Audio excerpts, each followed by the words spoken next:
Alright, so real quick, I know the channel is called Jaxx 2K, and you would assume I'd be posting 2K content. I'm going to be doing basketball slash 2K and baseball slash the show, just at random times, what I feel like talking about, because baseball's starting, well, it started this weekend, but then I had to record this audio like 3 different times, so I'm posting that today. This is just my AL predictions. Next will be my NL predictions. Then I'll probably do a basketball video. And there you'll get to see some 2K. The game I'm playing in this video, just a random Yankees-Reds matchup I was playing just for footage in the background. What I might do is start like a franchise and play that and just use that in the background. And, you know, maybe I'll update you on trades and standings and whatnot, but that would just be in the description. But for the meantime, baseball is back. We gotta talk about it. I have my AL predictions here. I'm gonna go east to west, and then I'm gonna give you my choices for MVP and Cy Young. So starting in the AL East, in last place is the Baltimore Orioles. I think this is obvious. I don't really know how much I have to say here. With no Trey Mancini, I hope he gets healthy quick. But he's your only serviceable player. I mean, I kind of like Dwight Smith Jr. I don't think he's too terrible. Jose Iglesias is a pretty solid fielder, but not a good bat. It's just not a good look for them. I really don't think they'll be much. Which is a shame, because they got, like, the best ballpark. Number 4. Toronto Blue Jays. I really don't trust the Blue Jays that much. I still think their pitching is kind of lacking. I like to pick up a Hyunjin Ryu, but the question is, how good is he going to be? I'm not willing to put my money on him having a season like he did last year again. But I think he'll be pretty good. Bichette's a pretty good bat right now. Guerrero's an above average. I think he had, what was it, a 106 OPS plus last year? And that's my favorite stat. So I think you'll get some good stuff out of him. Teoscar Hernandez might be pretty good. Gurriel Jr. and Biggio, they're pretty solid. It's just, for me, they don't have that, like, extra punch there, you know? They don't have anyone. I would say they don't have their star yet. Number 3, we're going with my least favorite team, the Boston Red Sox. I really don't like the way they managed this offseason. It was clearly a we need to make money over we need to be good type deal. And I know a lot of teams do that, but that doesn't mean I ever have to like it. Trading Mookie Betts is just dumb, no matter the package you get, and the fact the package they got wasn't good is extra damning. But that being said, I have them in third place because while they have no pitching, like I don't know if Chris Sale is still alive. I have not seen anything from him. You still have Christian Vasquez, who's a very good catcher. You got Moreland, who will give you some offense and some good glove. You got Michael Chavez, even though he's not starting at second. I think they're starting Jose Peraza, which is dumb. You got Devers is a great bat, terrible glove. You got Bogarts, Martinez, Benintendi, even Bradley Jr. can give you some offense, and Verdugo is a solid offensive player. Their offense is just so good that I can't help but put them in third place. And under this new format, they'll probably make the playoffs, but in a normal year, I don't think they would. Number 2, the Tampa Bay Rays. I never know how to talk about the Rays because the roster doesn't always look good on paper. This year it does actually look really good, but they just pull stuff out of their ass and it works. And there are guys I really like on this team. Morton and Snell, I think, are a great 1-2 punch. You got Jose Martinez, who's going to be great with this DH. As a DH. Hunter Renfroe's great. Now, I still like Tommy Pham more, but it's not a huge drop-off, in my opinion, between Pham and Renfroe. Kiermaier is a great defender who maybe this is the year he starts really hitting. You know, they'll find a way to pull it out. And number 1, my favorite team, and yes, you guys can make fun of me for this, the New York Yankees. They are 2-1 right now. They won today. I'm recording this on Sunday at 6:46. It was a tight win, you know. The Nationals botched a runner on second with no one out. But, I'm still stupid enough to believe in them. Garrett Cole's opening day start was great. You still got that offense that was decimated by injuries last year. Hopefully they're healthy this year.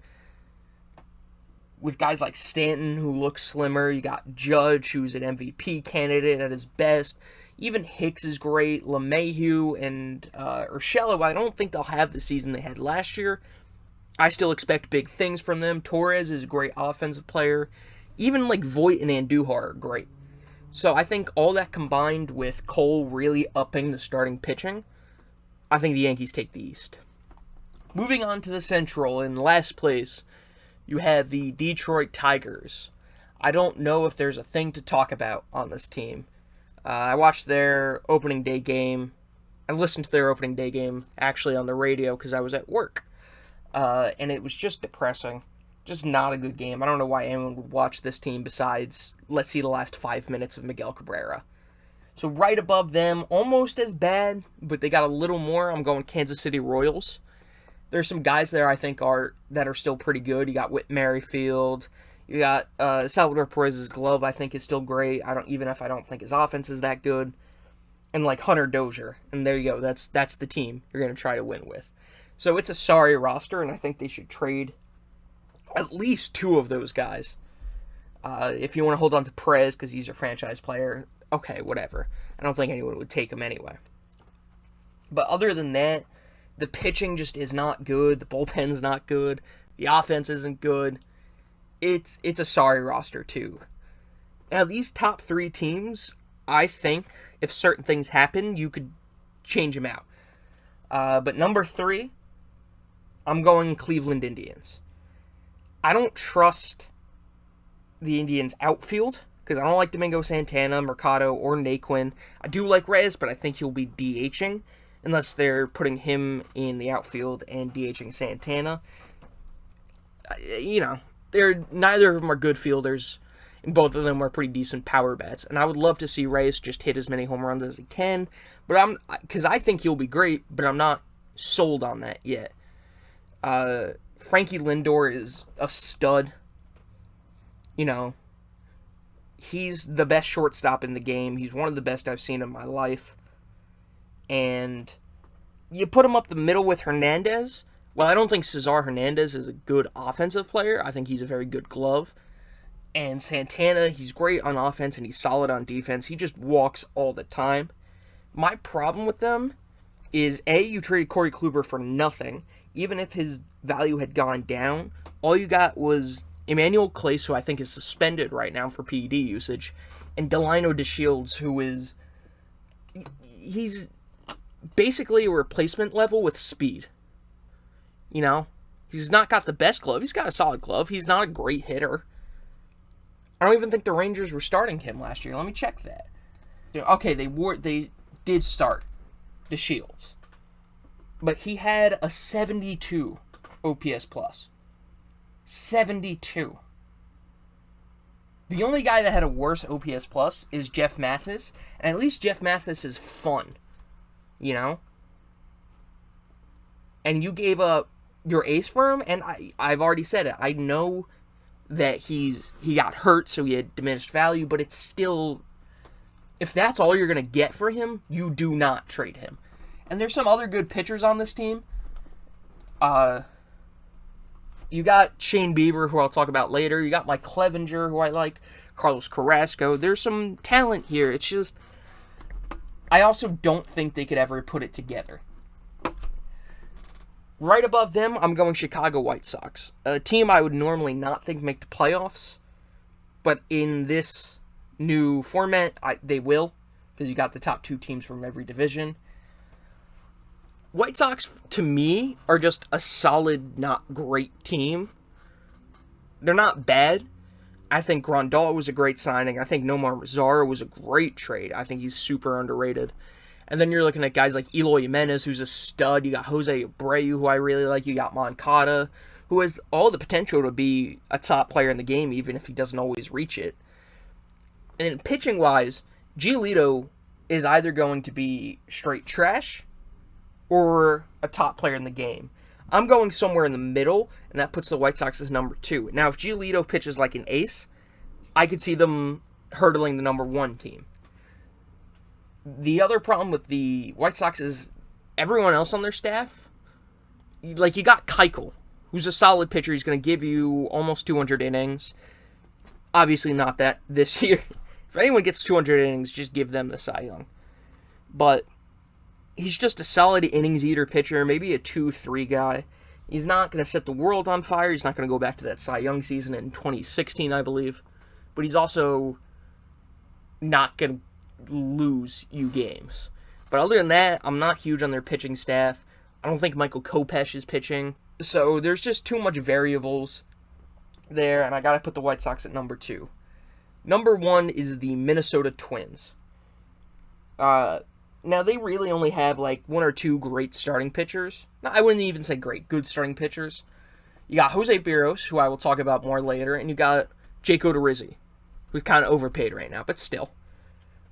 They're 2 good guys, 2 good pitchers, I should say. I don't know how they are as people. But that offense is so goddamn good. You got Nelson Cruz, Eddie Rosario, Max Kepler. You got Miguel Sano. You got Jorge Polanco.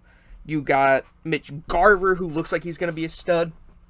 And then on top of all that, you put on Josh Donaldson, who is probably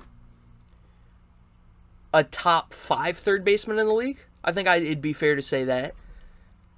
You think you got if you're talking about third baseman, Bregman, Rendon, Arenado, and then who would you put after that? I think I'm comfortable putting Donaldson around there.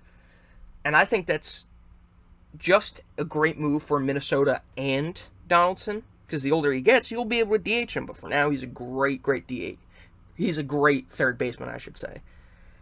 But I think the offense will hold up. Maybe 1 or 2 of these guys gets on a cold streak, and that's tough right now, and they could fall below the White Sox and or Indians, but I don't see that happening. Moving out west, we're starting with the Seattle Mariners that I almost don't want to waste my time talking about. In fact, the only thing I'll say about them is go watch John Boys and Alex Rubenstein. Their documentary on the Mariners. It was great. Right above them, I'm going with what I think is the most overrated team in the bigs right now. The Texas Rangers. I'm not high up on them. The trade for Kluber is great. Just take the opposite of what I said with the Indians. You gave up DeShields and Clace. That's it. And that gets you a solid pitcher. But there is a chance he's going to be not so good, right? Maybe that did hurt him that much. Maybe that's why the Indians traded him, other than just salary. Lynn and Minor, I think, are good pitchers, but I think they're a little bit overrated. Like, they did have, I think Lynn had like a 3.20 ERA and Minor had a 3.50 ERA, which is fairly high. But, you know, it's not the best. When I look at the Rangers offense, I see, Gallo hits the ball like a tank. He's great. I believe he hit a home run today that just destroyed it. Ball sounds different off his bat. I do kind of like Andrus, but I don't think he's the best offensive player. Outside of that, like, you're trusting in Todd Frazier and Rougned Odor or Shin-Soo Choo at 37. So I think their offense and their hitting, their offense and their defense and their pitching is just good enough to kind of be average, but not good enough to be like a great team. Now, if we go to the 3-hole, I'm going Angels, who made the wrong offseason moves, but still got better. Because, listen, you get Anthony Rendon, he's going to make your team better. He's an excellent defender, he's an excellent hitter. But how much offense did the Angels really need? You get Trout, who's the best player in the game. You got Upton, you got Ohtani, you got Pujols, who I know people call overrated, but the dude's still going to hit. David Fletcher. You got all of this, and you put Rendon on top of it. Congrats, you got a great offense, but what are you doing pitching-wise? I think your best pitcher there is probably Andrew Heaney, who's, to me, kind of a below-average pitcher. And then you go Tehran and Bundy are your 2 offseason pickups. That's just not good enough. You know, and I know Mike Trout re-signed, but at some point, you got to think, do we have to trade this dude? Now, I don't think they will, because there is no possible way to get equal value, and Trout seems happy in LA, but it's just something to keep in the back of the mind. Number 2, the Oakland Athletics. I don't know what I have to say about the Athletics. They're just so goddamn good. You got Matt Chapman, Matt Olson, Marcus Semien. You got Ramon Liriano, who's great. You got Chris Davis, who, had an offseason, but he's still really good. The pitching's kind of below average, but the Athletics have always had kind of subpar pitching as long as I've been, really watching them. The one difference is when they had Lester and Samardzija for half a season, and even then, their pitching wasn't great. So, they just managed to always be in the running. They'll be a wild card, and then they'll blow it there. But I believe they'll get to second place here. I don't see really much in their way. I think at most, they'll win the division and just get their ass beat in the first round. But I think they're a really good team that will make a wild card. Number 1, and I hate to say it because I hate them, maybe more than the Red Sox right now, Houston Astros. There is a possibility, and it's a possibility I'm hoping for, that they don't win the division because there's just so much turmoil. But I really don't see that happening. You still got Rendon, Bregman, Correa, Altuve, Springer. You got all these guys. Yordan Alvarez was great. And they did announce that they're shutting down Justin Verlander, but you still got Zach Greinke there. I just don't see them losing too much. Now, I hope they're the worst team ever, but I doubt it. Alright, now we're going to move on to the Cy Young Award. In my 3rd spot for Cy Young, I'm going Garrett Cole.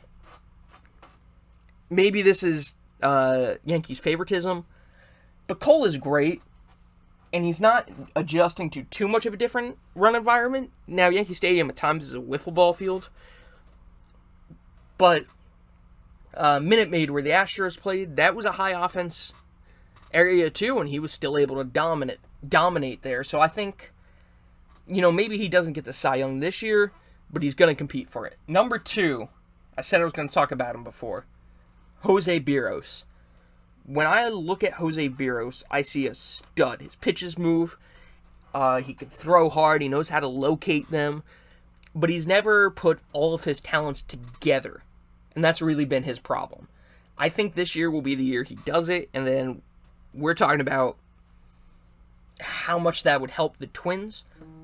Will it make them able to beat the Yankees? No, but it will give you just more push, and maybe next year they will trade for or sign another star to pair with Donaldson, and I don't know, is Nelson Cruz a star? That's up for debate. But number 1, I'm going Shane Bieber.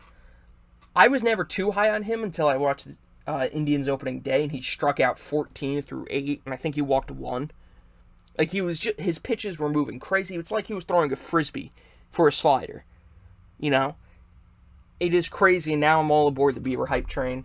I think just 1 or 2 starts like that, that'll get him on a hot streak that could carry him to the end of the season. He's only going to get 12 or so starts. I think that's what does it. So I'm going Bieber for my Cy Young winner. Now we move on to MVP. Number 3, I'm going Bieber's teammate, Francisco Lindor. I talked about how great Lindor was before. He's a 5-tool player. He's a great fielder, great hitter, good arm, good speed. He can hit for power.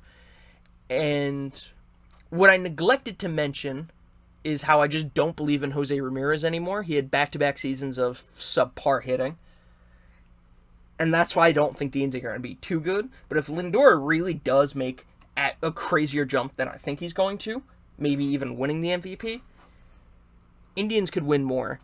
And you would hope you'd get some more from Jose Ramirez, because he hasn't been great the last few years.